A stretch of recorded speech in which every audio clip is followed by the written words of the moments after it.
ভিডিওর শুরুতে ক্ষমা চেয়ে নিচ্ছি, গতরাতে গলার স্বর ভেঙে গেছে, এখন একটু আলহামদুলিল্লাহ উন্নতির পথে। সিরাত শর্টসের ভিডিও অব্যাহত রাখতে চাচ্ছিলাম, তাই এই ভাঙা গলা নিয়েই রেকর্ড করতে বসেছি।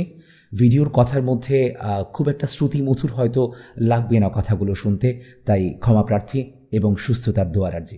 কোনো না কোনোভাবে কিছু না কিছু সিরা সম্পর্কে জানাশোনা হয়েছে। এমন মানুষের মধ্যে রাসূল সাল্লাল্লাহু আলাইহি ওয়াসাল্লামের দাদার নাম যে আব্দুল মুত্তালিব, এই কথা জানেন না এমন মানুষ খুঁজে পাওয়া ভার।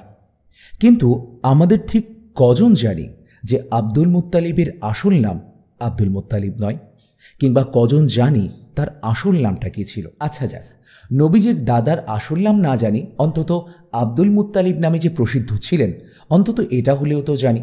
কিন্তু নবীজির নানার নাম কী ছিল তা জানি কি? জানি কি নবীজির দাদি বা নানির নাম কে ছিল?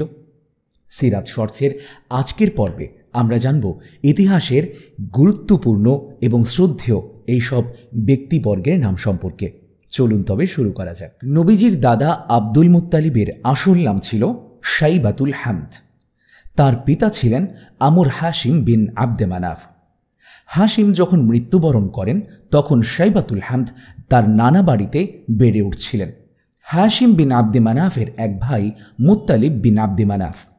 ভাই হাশিমের মৃত্যুর পর মুত্তালিব যখন জানতে পারেন তার ভ্রাতুষ্পুত্র শাইবাতুল হামদের কথা, তখন তিনি শাইবাকে তার নানা বাড়ি থেকে নিয়ে আসেন মক্কায়।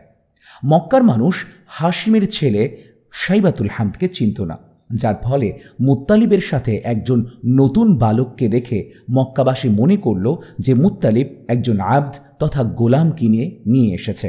আর নাম না জানার কারণে শাইবাতুল হামদকে তারা ডাকতে লাগল আব্দুল মুত্তালিব।